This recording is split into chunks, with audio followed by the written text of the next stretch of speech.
Les plus grands maîtres spirituels du monde, de l'Antiquité à l'époque moderne, ont partagé l'idée que la vérité la plus profonde de notre être n'est pas la propriété d'une religion ou d'une tradition spirituelle particulière, mais peut être trouvée dans le cœur de chaque personne.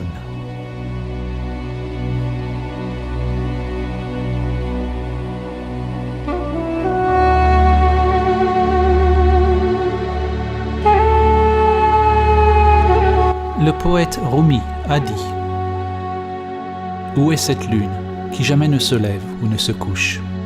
Où est cette âme qui n'est ni avec ni sans nous? Ne dites pas qu'elle est ici ou là. Toute création est cela, mais seuls aux yeux qui peuvent voir. »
Dans l'histoire de la tour de Babel, l'humanité s'est fragmentée en d'innombrables langues, croyances, cultures et intérêts. Babel signifie littéralement la porte de Dieu. La porte est notre intellect, nos structures conditionnées.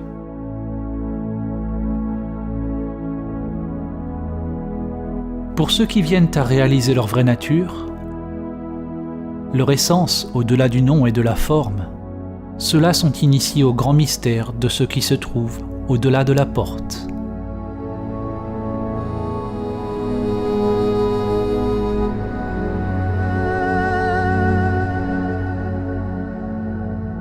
Une ancienne parabole, la parabole de l'éléphant, a été utilisée pour décrire comment diverses traditions donnent toute la direction vers une seule grande vérité. Un groupe de personnes aveugles touche chacune une partie différente d'un éléphant, obtenant une certaine impression de ce qu'est un éléphant. La personne qui se tient à la jambe de l'éléphant décrit l'éléphant comme étant un arbre. La personne à la queue dit que l'éléphant est comme une corde. L'éléphant est comme une lance, dit celui qui se tient à la défense. Pour celui qui touche l'oreille, l'éléphant semble être comme un éventail. La personne qui touche le flanc est catégorique. L'éléphant est comme un mur. Le problème est que dès lors que nous touchons une partie de l'éléphant, nous croyons que notre expérience est la seule vérité. Nous ne reconnaissons pas ou n'apprécions pas que l'expérience de chaque personne est une facette différente du même animal.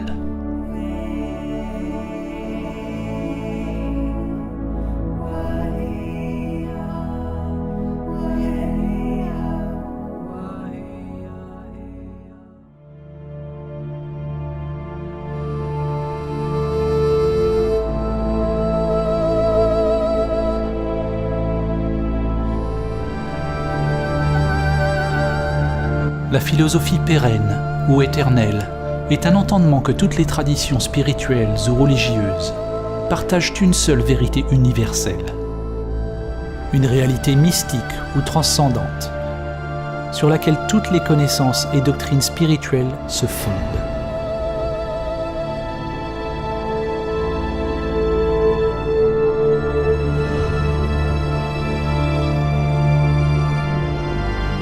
Swami Vivekananda a résumé l'enseignement pérenne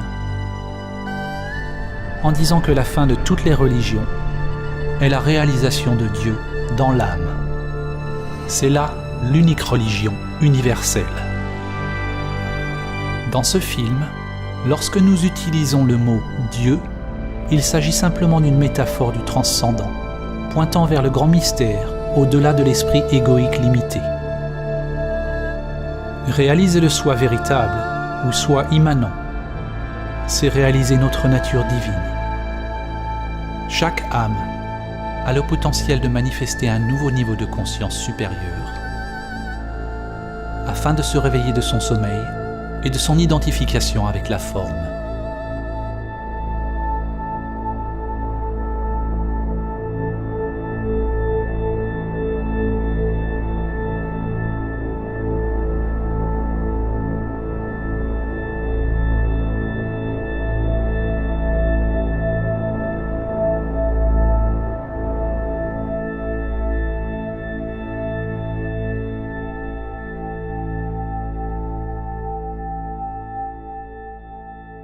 L'écrivain et visionnaire Aldous Huxley, connu pour son livre « Le meilleur des mondes », est également l'auteur d'un livre intitulé « La philosophie éternelle », dans lequel il rapporte un enseignement répété maintes fois au travers de l'histoire, et qui prend la forme de la culture au sein de laquelle il se réalise.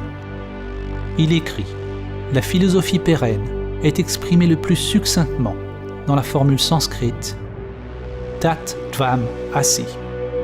Tu es cela. L'Atman, ou soi immanent éternel, est un avec Brahman, le principe absolu de toute existence. Et la fin dernière de tout être humain est de découvrir ce fait pour lui-même, pour savoir qui il ou elle est vraiment.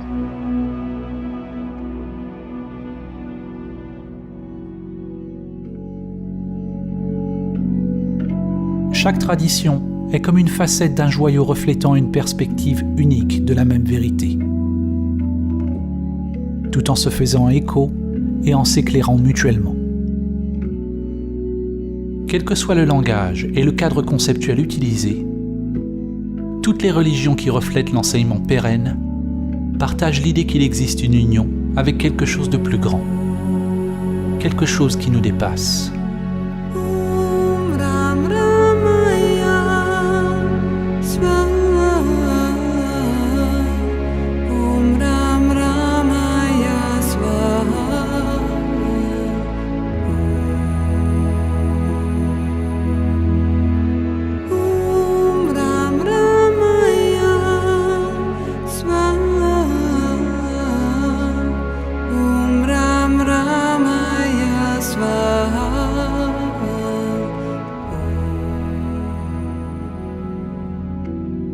Il est possible d'apprendre et d'intégrer les enseignements d'une ou de plusieurs sources, sans s'identifier avec ceux-ci.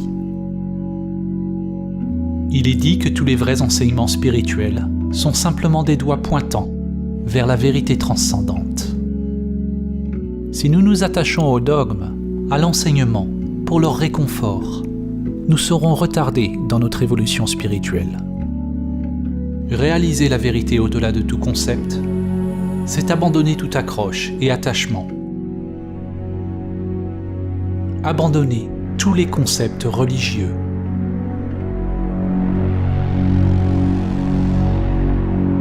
Du point de vue de l'ego, le doigt qui pointe vers Samadhi pointe tout droit vers l'abîme.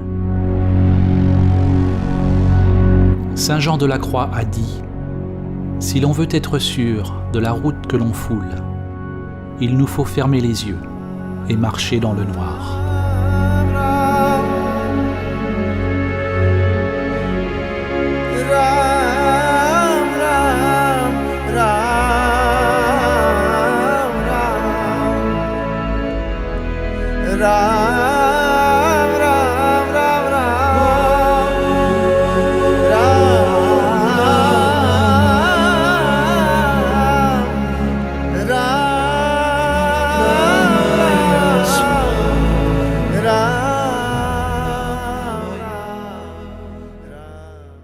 samadhi samadhi débute begins avec with un a saut leap into dans the l'inconnu. unknown.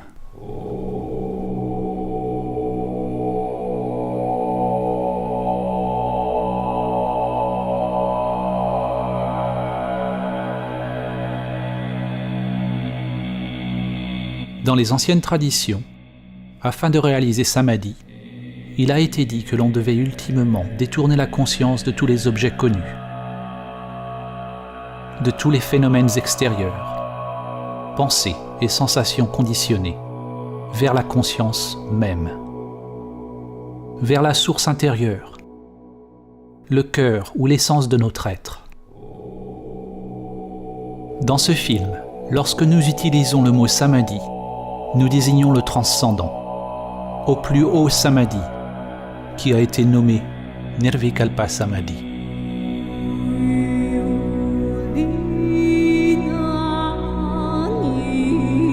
En Nirvikalpa Samadhi se trouve la cessation de l'activité de soi, de toute recherche et action. Nous ne pouvons parler de ce qui disparaît qu'à mesure que nous nous en approchons, et de ce qui réapparaît lorsque nous en revenons. Il n'y a ni perception, ni non-perception, ni chose, ni absence de chose, ni conscience, ni inconscience. Un absolu insondable et impénétrable pour l'intellect.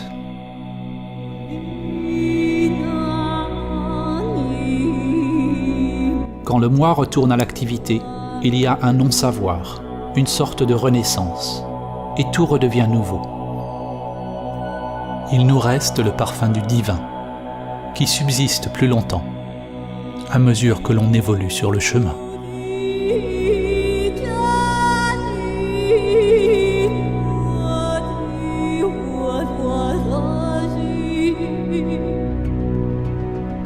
Il existe de nombreux types de samadhi, décrits dans les anciennes traditions. Et la langue a créé beaucoup de confusion au cours des années. Nous choisissons d'utiliser le mot samadhi pour désigner l'union transcendante, mais nous aurions pu utiliser aussi facilement un mot provenant d'une autre tradition. Samadhi est un ancien terme sanskrit qui est commun aux traditions védiques, yogiques et samkhya de l'Inde, et qui a imprégné de nombreuses autres traditions spirituelles. Samadhi est le 8e membre des 8 membres du yoga de Patanjali et la 8e partie du noble chemin octuple de Bouddha. Le Bouddha utilisait le mot nirvana, la cessation de vana, ou la cessation de l'activité de soi. Patanjali a décrit le yoga ou samadhi comme Chitta Vritti Nirodha, le sanskrit signifiant cessation du tourbillon ou spirale du mental. C'est un démêlage de la conscience, de toute la matrice ou créatrix de l'intellect.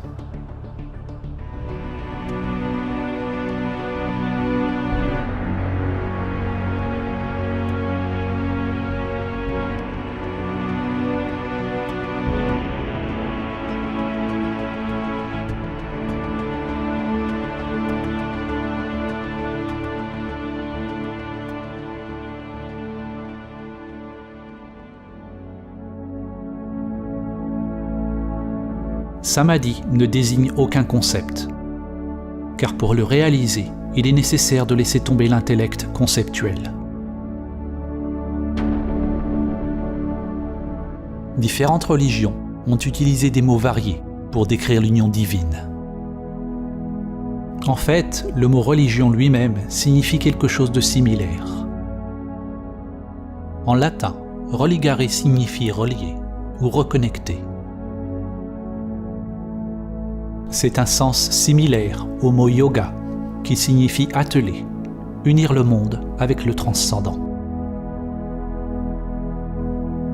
En islam, ceci est reflété dans le sens en arabe ancien du mot islam lui-même, qui signifie soumission ou supplication à Dieu. Il désigne un état d'humilité totale, ou l'abandon de la structure du soi.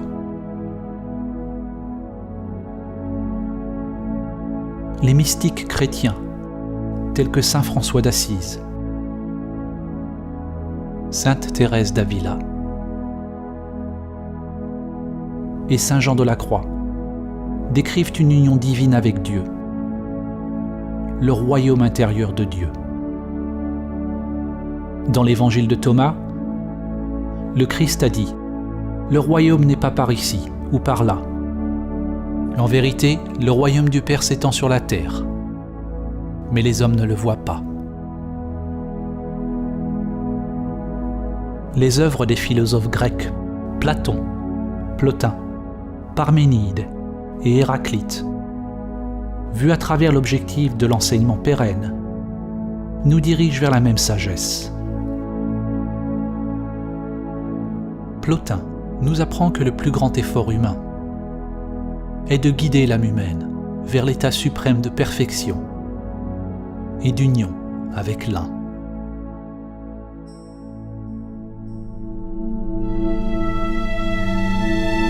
La médecine Lakota et le saint homme élan noir ont dit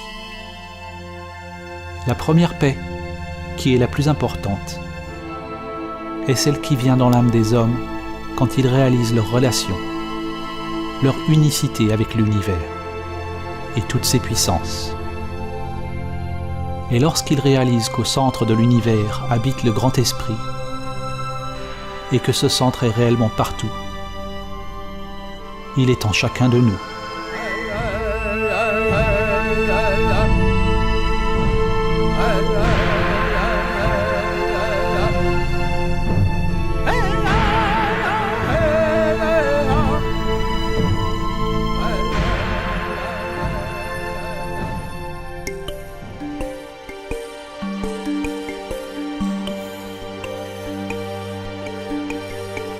Sur le chemin de l'éveil, à moins que nous soyons en samadhi, il y a toujours deux polarités, deux portes dans lesquelles on peut entrer,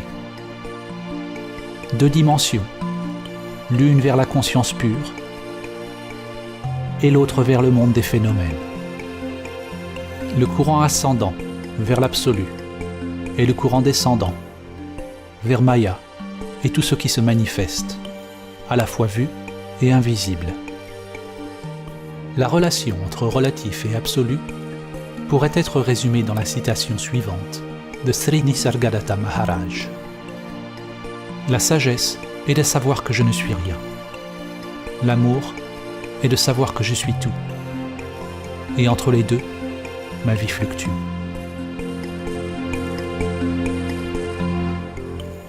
Ce qui est né de cette union est une nouvelle conscience divine. Quelque chose naît du mariage ou de l'union de ces polarités, ou de l'effondrement de l'identification dualiste. Mais ce qui naît alors n'est pas une chose, et n'est jamais né.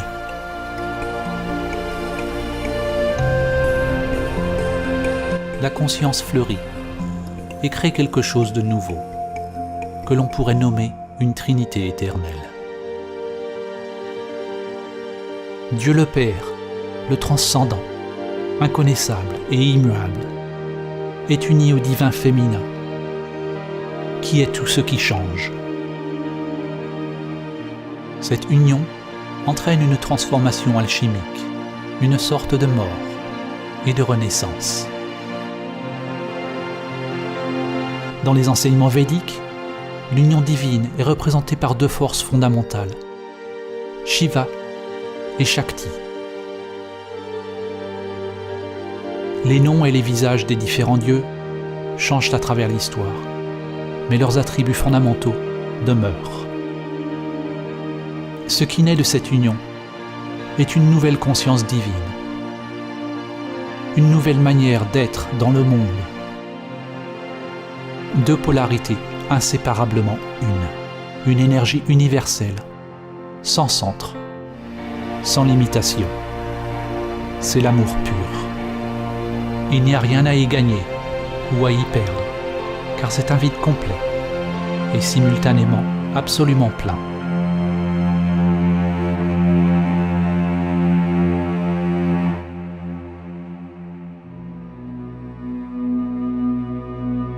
Que que ce soit les écoles de mystère de la Mésopotamie, les traditions spirituelles des Babyloniens et des Assyriens, les religions de l'Égypte ancienne, les cultures nubiennes et kémétiques de l'Afrique ancienne, les traditions chamaniques et indigènes autour du monde, le mysticisme de la Grèce antique, les gnostiques, les non-dualistes, les bouddhistes, les taoïstes, les juifs, les zoroastriens, les jaïns, les musulmans ou les chrétiens. On découvre que leur lien commun est la plus haute perspicacité spirituelle qui a permis à leurs adhérents de réaliser Samadhi.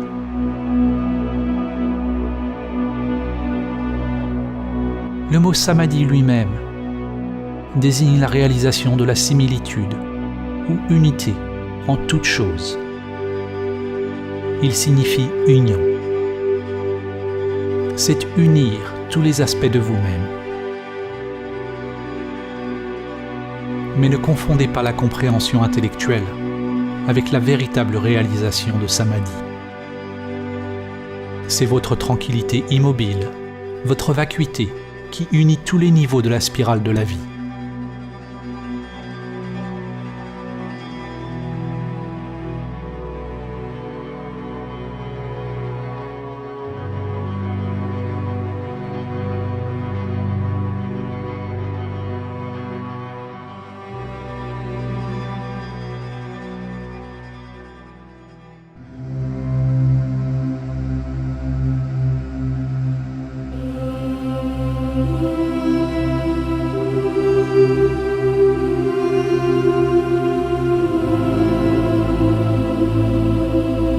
C'est à travers l'enseignement ancien de Samadhi que l'humanité peut commencer à comprendre la source commune de toutes les religions et à s'aligner à nouveau sur la spirale de la vie, le grand esprit, le Dhamma ou le Tao. La spirale est le pont qui s'étend du microcosme au macrocosme.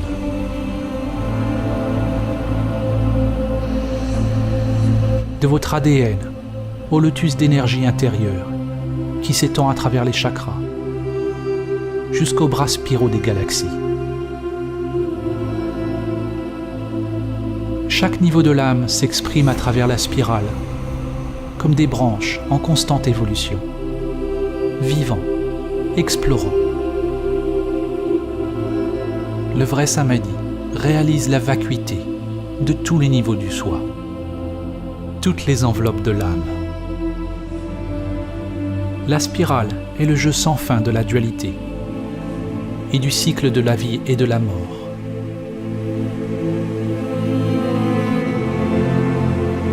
Parfois, nous oublions notre connexion à la source.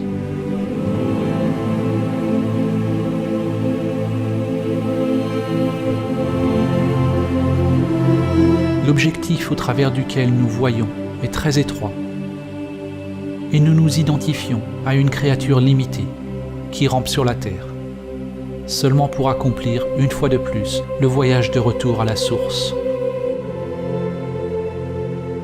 au centre qui est partout.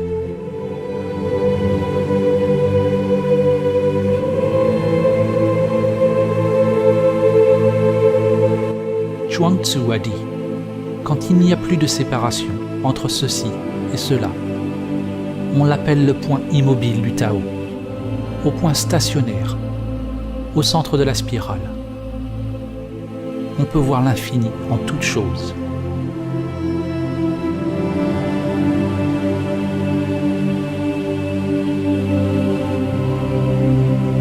L'ancien mantra Om Mani Padme Hum a une signification poétique. On s'éveille, on réalise le joyau au sein du lotus. Votre vraie nature s'éveille dans l'âme, dans le monde, en tant que le monde.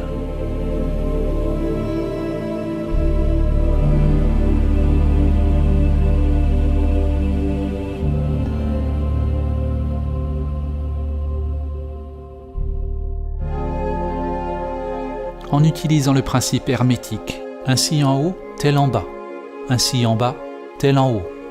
Nous pouvons utiliser des analogies pour commencer à comprendre la relation entre l'esprit et l'immobile, le relatif et l'absolu.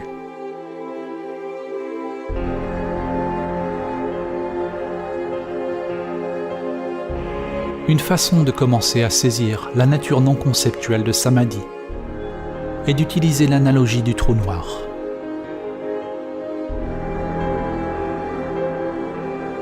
Un trou noir est traditionnellement décrit comme une région de l'espace avec un champ gravitationnel massif et si puissant qu'aucune lumière ou matière ne peut s'en échapper.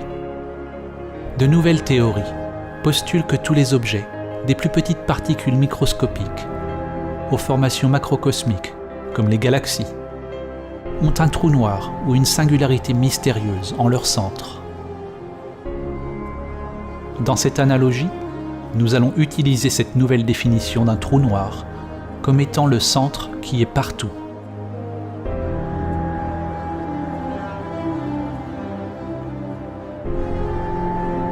Dans la tradition zen, de nombreux poèmes et koans nous mènent face à face avec la porte sans porte. Pour réaliser Samadhi, nous devons franchir cette porte sans porte.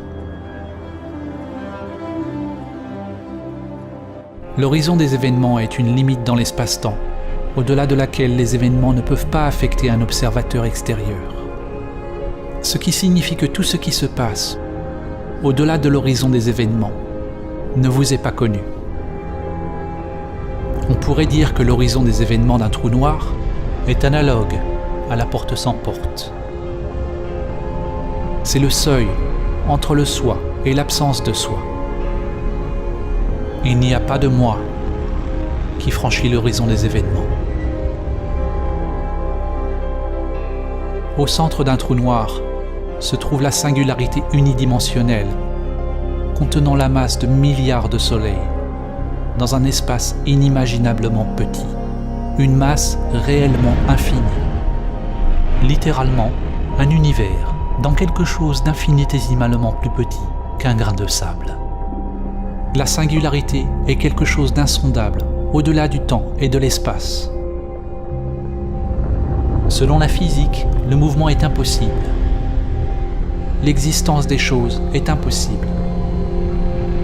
Quoi que soit cette singularité, elle n'appartient pas au monde de la perception. Cependant, elle ne peut pas être décrite comme une simple immobilité. Elle est au-delà du calme et du mouvement.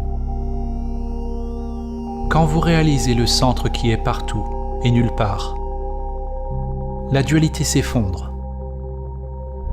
La forme et le vide, le temps et l'intemporel. On pourrait appeler cela un calme dynamique ou un vide enceint, au centre de l'obscurité absolue. Le maître taoïste Lao Tzu a déclaré « Ténèbres au sein de la ténèbre, la porte qui mène à toute compréhension. »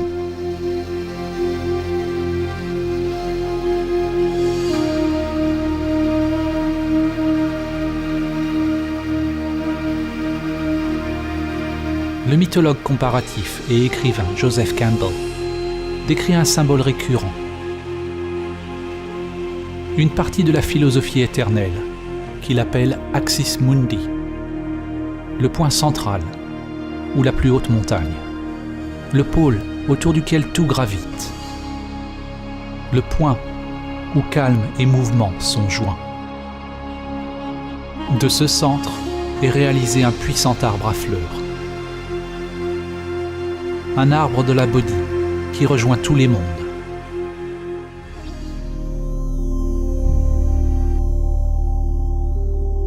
Tout comme un soleil est aspiré dans un trou noir.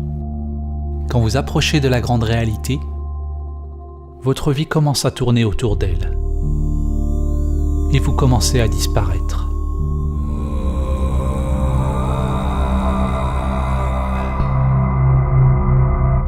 À mesure que vous approchez du soi immanent, cela peut être terrifiant pour la structure de l'ego. Les gardiens de la porte sont là pour tester ceux dans leur voyage. Il faut être prêt à faire face à ses plus grandes peurs et en même temps accepter notre pouvoir inhérent afin d'apporter la lumière aux terreurs inconscientes et à la beauté cachée à l'intérieur. Si votre intellect n'est pas ému, s'il n'y a pas de réaction du soi, alors tous les phénomènes produits par l'inconscient surgissent et s'évanouissent. C'est le point dans le voyage spirituel où la foi est le plus nécessaire. Qu'entendons-nous par foi ? La foi n'est pas la même chose que la croyance.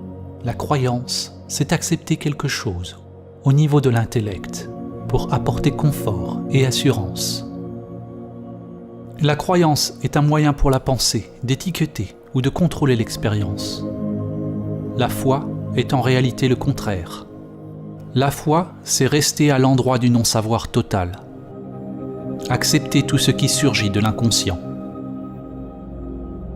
La foi, c'est s'abandonner à l'attraction de la singularité, à la dissolution ou au démantèlement du soi, pour passer la porte sans porte.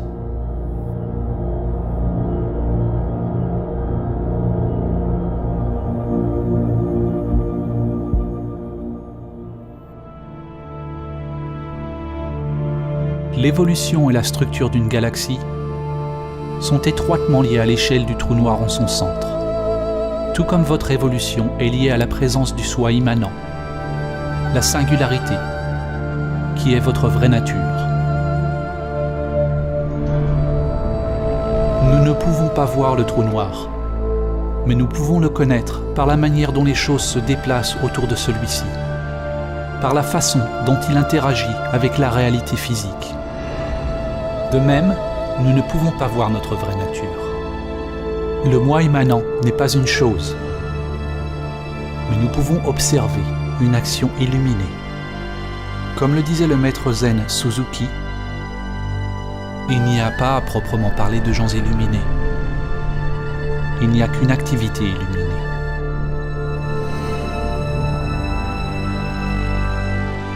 Nous ne pouvons le voir, tout comme l'œil ne peut pas se voir lui-même. Nous ne pouvons le voir car c'est grâce à celui-ci que la vue est possible. Comme le trou noir, Samadhi n'est pas le néant, et ce n'est pas non plus une chose. C'est l'effondrement de la dualité, de choses et non-choses. Il n'y a pas de porte pour entrer dans la grande réalité, mais il y a des chemins infinis. Les chemins, les dharmas, sont comme une spirale sans fin, sans commencement ni fin. Personne ne peut passer la porte sans porte. Personne n'a jamais compris comment, et personne ne le fera jamais. Personne ne peut passer la porte sans porte. Alors, soyez personne.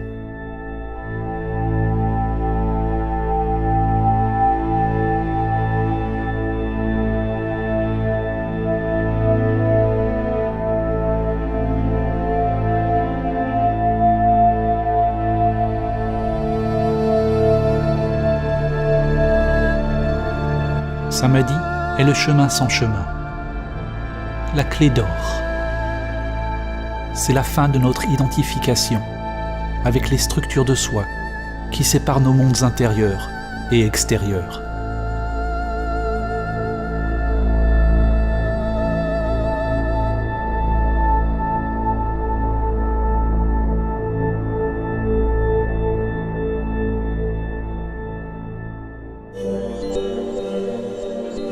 Il existe de nombreux modèles de développement qui décrivent les couches ou les niveaux de structure du soi. Nous allons utiliser un exemple qui est très ancien. Dans les Upanishads, les couches qui recouvrent l'Atman ou l'âme sont appelées koshas. Chaque kosha est comme un miroir, une couche de la structure du soi. Un voile ou un niveau de maya qui nous détourne de la réalisation de notre vraie nature si nous sommes identifiés avec celle-ci. La plupart des gens voient les réflexions et croient que c'est ce qu'ils sont. Un miroir reflète la couche animale, le corps physique. Un autre miroir reflète votre mental, vos pensées, vos instincts et vos perceptions.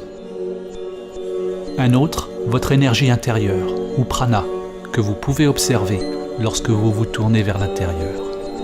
Un autre miroir réfléchit sur le niveau de l'imaginal, qui est la couche du mental supérieur, ou de la sagesse.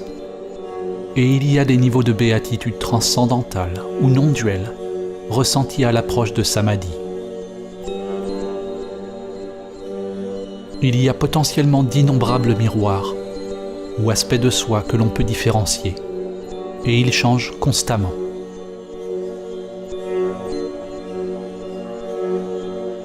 La plupart des gens n'ont pas encore découvert les couches praniques, celles de l'esprit supérieur et de la béatitude non-duelle. Ils n'en connaissent même pas l'existence. Ces couches informent votre vie, mais vous ne les voyez pas. Les miroirs cachés informent vraiment nos vies plus que ceux qui sont visibles. Ils sont invisibles car pour la plupart des gens, ils ne sont pas complètement illuminés par la conscience. Tout comme le filet de joyaux d'Indra, les miroirs se reflètent tous les uns les autres, et les réflexions reflètent toutes les autres réflexions, à l'infini. Un changement sur un niveau affecte simultanément tous les niveaux. Certains de ces miroirs peuvent être laissés dans l'ombre, à moins que nous ayons la chance d'avoir un guide compétent pour nous aider à les éclairer. La vérité est que nous ne savons pas ce que nous ne savons pas. Maintenant,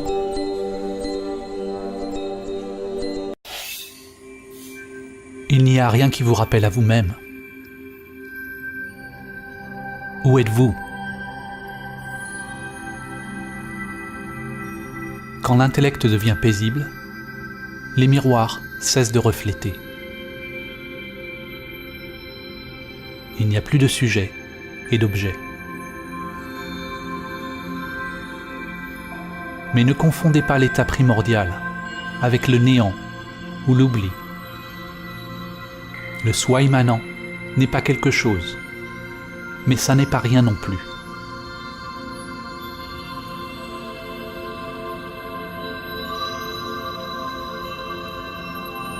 La source n'est pas une chose, c'est le vide ou le calme lui-même. C'est un vide qui est la source de toute chose. La forme est réalisée exactement comme le vide. Le vide est réalisé exactement comme la forme.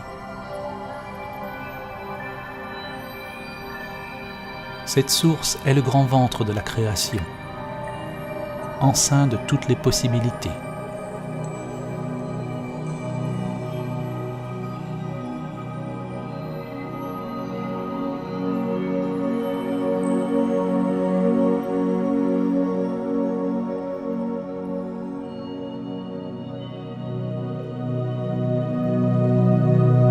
Samadhi est l'éveil de la conscience impersonnelle. Tout comme lorsque vous rêvez, à l'éveil, vous réalisez que tout dans le rêve était juste dans votre mental. En réalisant Samadhi, on se rend compte que tout ce qui se passe dans ce monde se passe dans niveau après niveau d'énergie et de conscience. Ce sont tous des miroirs au sein de miroirs, des rêves au sein des rêves. Le moi que vous pensez être est à la fois le rêve et le rêveur.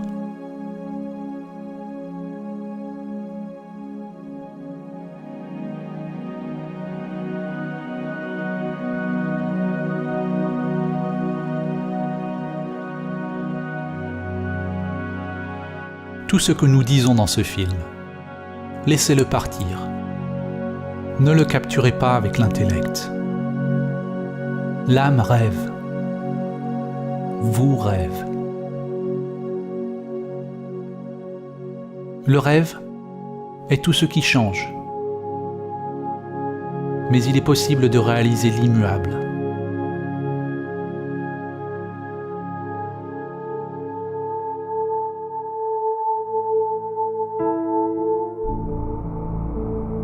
Cette réalisation ne peut pas être comprise avec l'intellect individuel limité.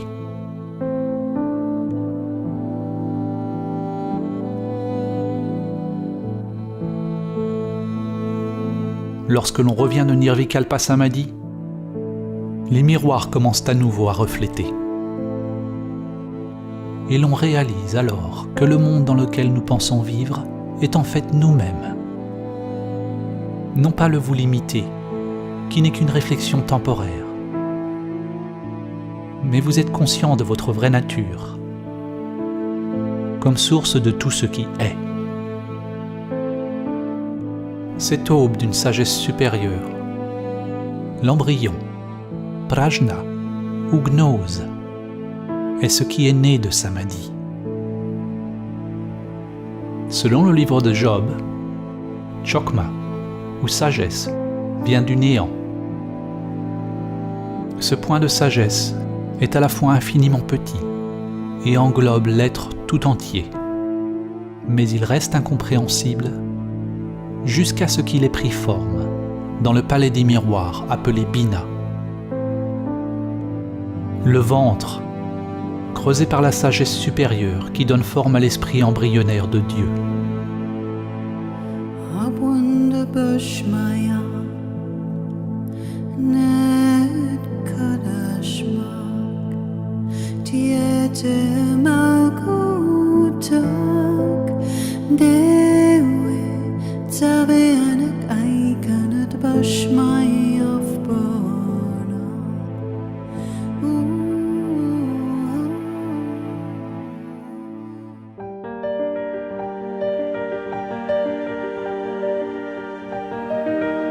L'existence des miroirs ou l'existence du mental n'est pas un problème. Au contraire, l'erreur ou l'aberration de la perception humaine est que nous nous identifions à ceci. Cette illusion que nous sommes le soi limité est Maya. Les enseignements yogiques disent que pour réaliser Samadhi,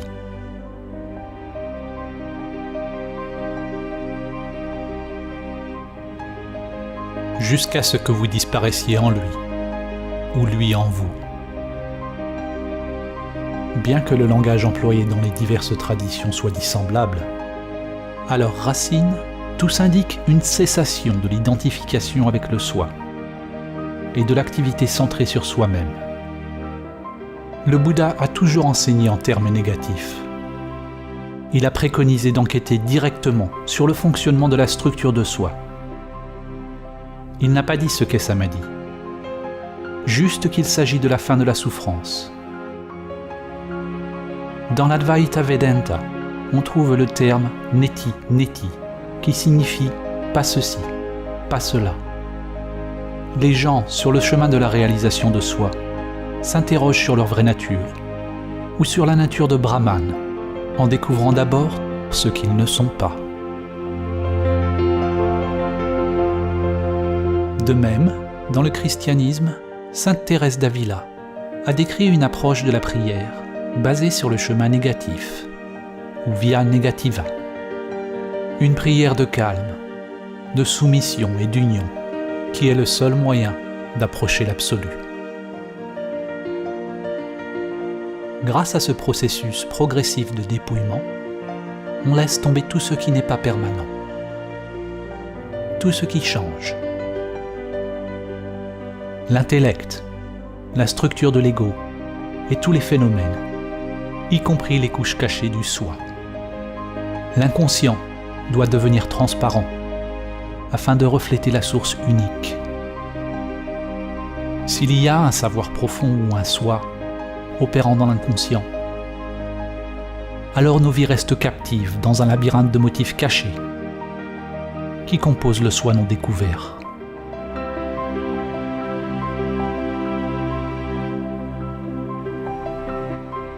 Quand toutes les couches de soi se révèlent vides alors on devient libre du soi, libre de tout concept.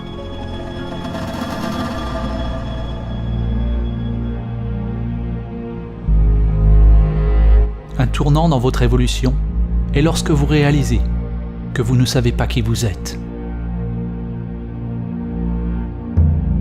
Qui éprouve le souffle? Qui éprouve le goût? Qui éprouve le chant, le rituel, la danse, la montagne? Soyez le témoin du témoin. Observez l'observateur. Au début, lorsque vous observez l'observateur, vous ne verrez que le faux moi. Mais si vous persistez, il cédera.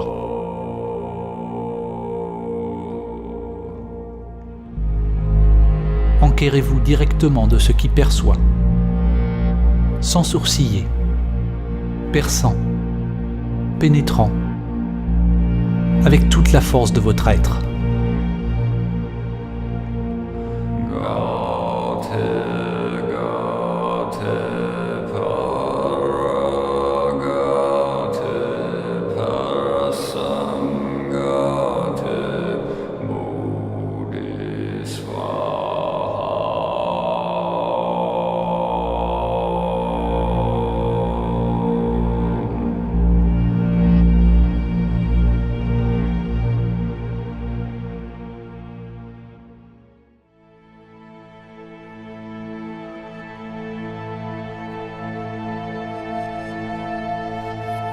Il n'y a pas de soi qui se réveille.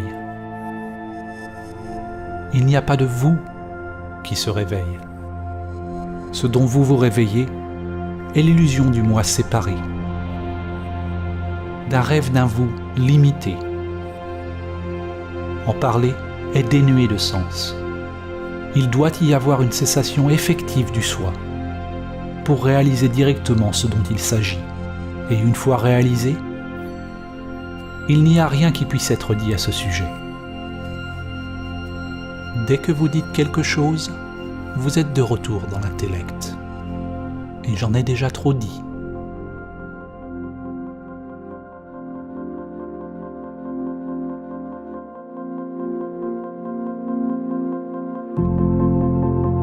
Nous avons normalement 3 états de conscience: l'éveil, rêver et le sommeil profond.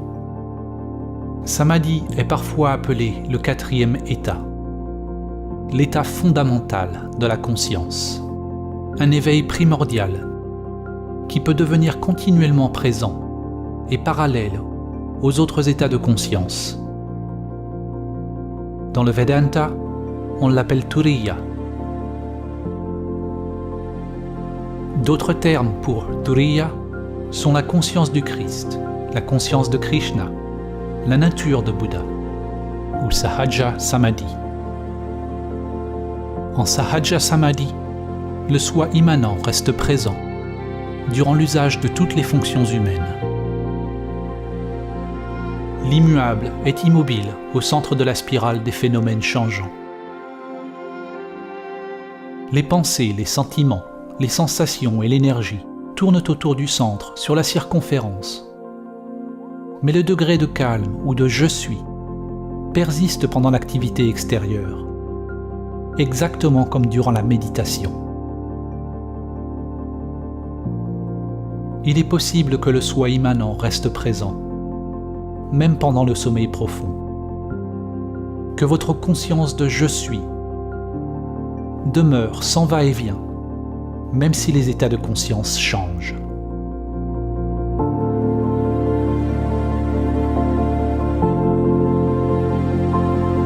C'est le sommeil yogique. Dans le Cantique des Cantiques, ou le Cantique de Salomon de la Bible hébraïque ou de l'Ancien Testament, il est écrit « Je dors, mais mon cœur veille ». Cette réalisation de la conscience éternelle et impersonnelle est reflétée dans les paroles du Christ quand il a dit «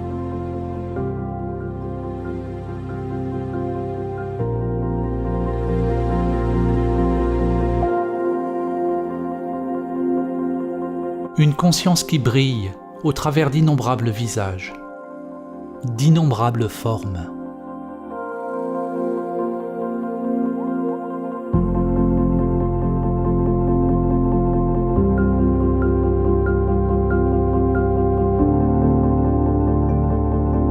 Au commencement, c'est une flamme fragile, née des polarités en vous. Le masculin, pénétrant la conscience, avec soumission, ou l'ouverture de l'énergie féminine. Une flamme délicate et facilement perdue. Il faut prendre grand soin de la garder en vie et de la protéger jusqu'à ce qu'elle parvienne à maturité. Samadhi est à la fois un état de conscience intemporel et une étape dans un processus de développement continu. Quelque chose d'organique qui grandit avec le temps.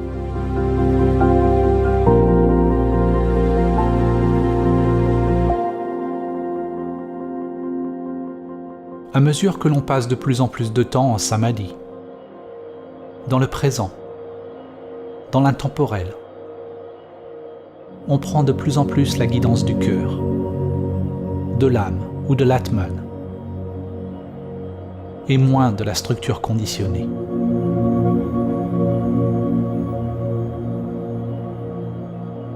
C'est ainsi que l'on devient libre de l'esprit inférieur, libre de toute pensée pathologique. Le câblage interne change. L'énergie ne circule plus inconsciemment dans les vieilles structures conditionnées. Ce qui est une autre façon de dire que l'on n'est plus identifié avec la structure de soi, avec le monde extérieur de la forme.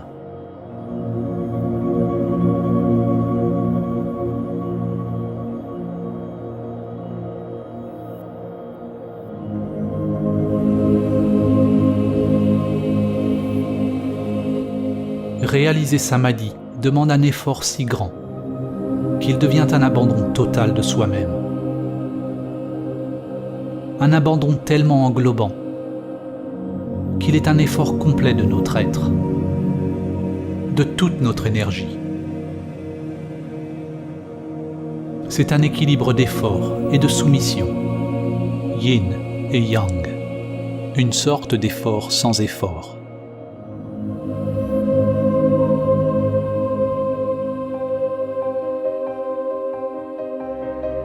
Le mystique indien et yogi Paramahamsa Ramakrishna a dit « Ne cherchez pas l'illumination, à moins que vous ne la cherchiez comme quelqu'un dont les cheveux sont en feu cherche un étang. Vous le cherchez avec tout votre être. » Au cours de la pratique de la transcendance de l'ego, il faut faire preuve de grand courage, de vigilance et de persévérance pour maintenir l'embryon en vie. Pour ne pas retomber dans les empreintes figées du monde. Cela requiert une volonté d'aller contre le courant, contre l'écrasement inexorable de la matrice, le broiement des roues de samsara. Chaque souffle, chaque pensée, chaque action ayant pour seul but de réaliser la source. Samadhi n'est pas réalisé par l'effort, ni en l'absence d'effort. Laisser tomber l'effort et le non-effort est une dualité qui n'existe que dans l'intellect. La véritable réalisation de samadhi est si simple et si indifférenciée qu'elle est toujours mal interprétée à travers un langage intrinsèquement dualiste. Il n'y a qu'une seule conscience primordiale qui se réveille, comme étant le monde, mais elle a été obscurcie par de nombreuses couches mentales. Comme le soleil caché derrière les nuages, à mesure que chaque couche mentale est abandonnée, son essence est révélée.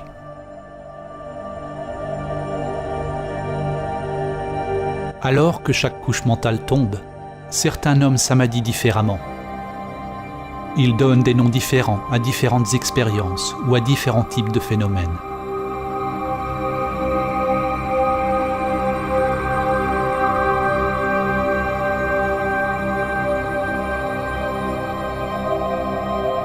Mais samadhi est si simple que lorsque l'on vous dit ce dont il s'agit et comment le réaliser, votre intellect le manquera toujours.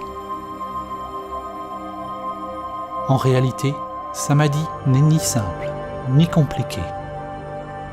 Seul l'intellect le voit ainsi. Lorsqu'il n'y a pas de pensée, il n'y a pas de problème, car la pensée est ce qui doit s'arrêter avant qu'il soit réalisé. Mais il ne s'agit pas du tout de quelque chose qui arrive.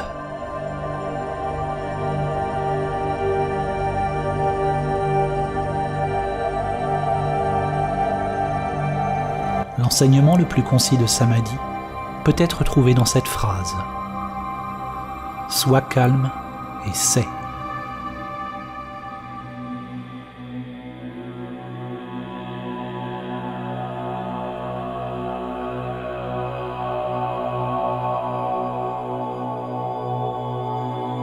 Comment pouvons-nous utiliser mots et images pour transmettre le calme ?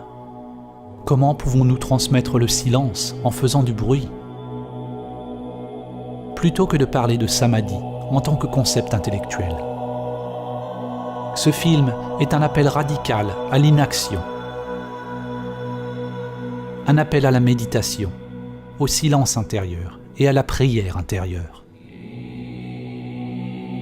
Un appel à stopper.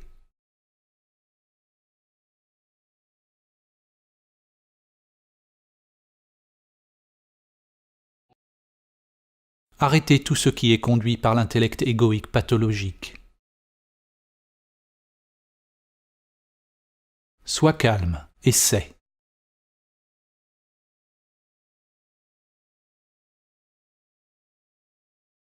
Personne ne peut vous dire ce qui émergera du calme. C'est un appel à l'action qui vient du cœur spirituel.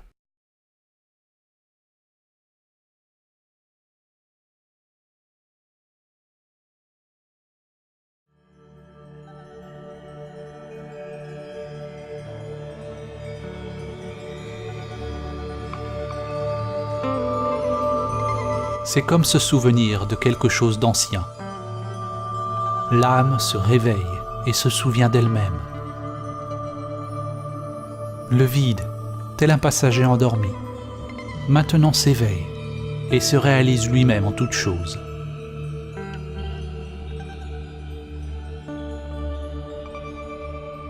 Vous ne pouvez pas imaginer ce qu'est Samadhi avec l'intellect égoïque limité. Tout comme vous ne pouvez pas décrire à une personne aveugle ce qu'est la couleur. Votre intellect ne peut pas le connaître. Il ne peut pas le fabriquer. Réaliser Samadhi, c'est voir d'une manière différente. Non pas voir des choses séparées, mais reconnaître celui qui voit.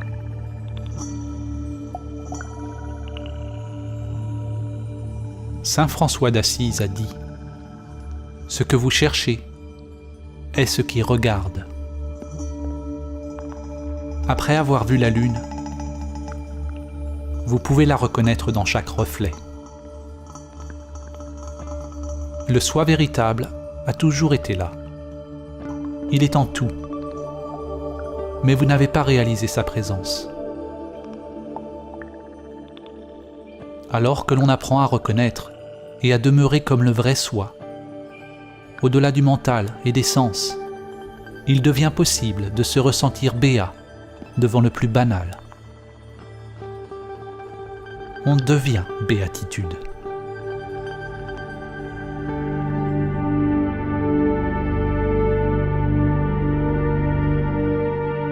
N'essayez pas d'être exempt de désir, car vouloir être exempt de désir est un désir. Vous ne pouvez pas tenter d'être immobile, car votre effort même est mouvement.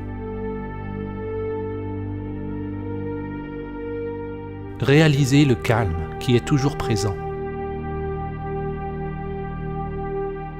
Sois le calme et sais. Lorsque toutes les préférences sont abandonnées, la source est révélée. Mais ne vous attachez pas, même à la source. La grande réalité, Tao, n'est pas un, pas deux. Ramana Maharshi a dit « Le soi n'est qu'un ».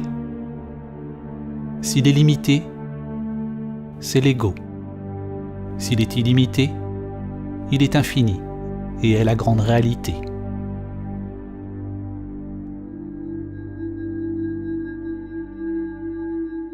Si vous croyez ce qui est dit, vous l'avez manqué. Si vous n'y croyez pas, vous l'avez également manqué. La croyance et non-croyance opèrent au niveau de l'intellect. Elles exigent un savoir. Mais si vous menez votre propre investigation, en examinant tous les aspects de votre être, en découvrant qui fait l'investigation, si vous êtes prêt à vivre selon le principe que la grande volonté soit faite et non la mienne, si vous êtes disposé à voyager au-delà de toute connaissance, peut-être réaliserez-vous ce que j'ai tenté de montrer. Alors seulement, vous goûterez par vous-même la beauté et le mystère profond d'exister, simplement. Il y a une autre possibilité pour la vie. Il y a quelque chose de sacré, d'insondable, qui peut être découvert dans les profondeurs immuables de votre être. Au-delà des concepts, au-delà des dogmes, au-delà de l'activité conditionnée et de toute préférence.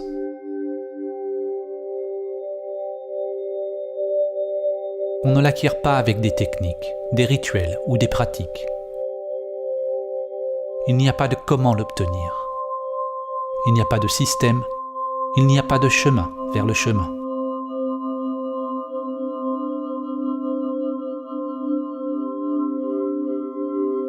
Comme on dit dans le zen, c'est la découverte de votre visage d'origine, avant votre naissance.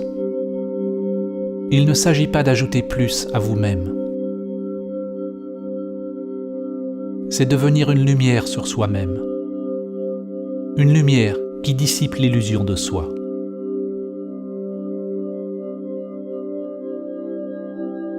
La vie restera toujours inaccomplie. Et le cœur restera toujours agité. Jusqu'à ce qu'il se repose dans ce mystère, au-delà du nom et de la forme.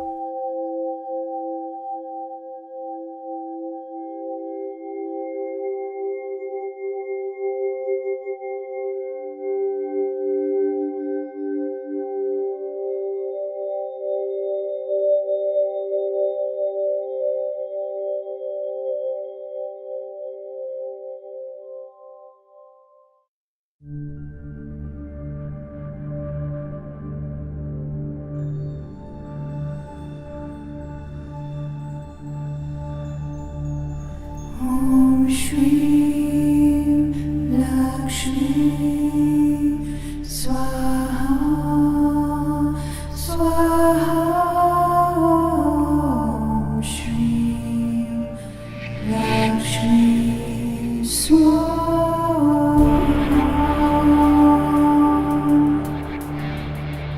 Om Shri Lakshmi Swaha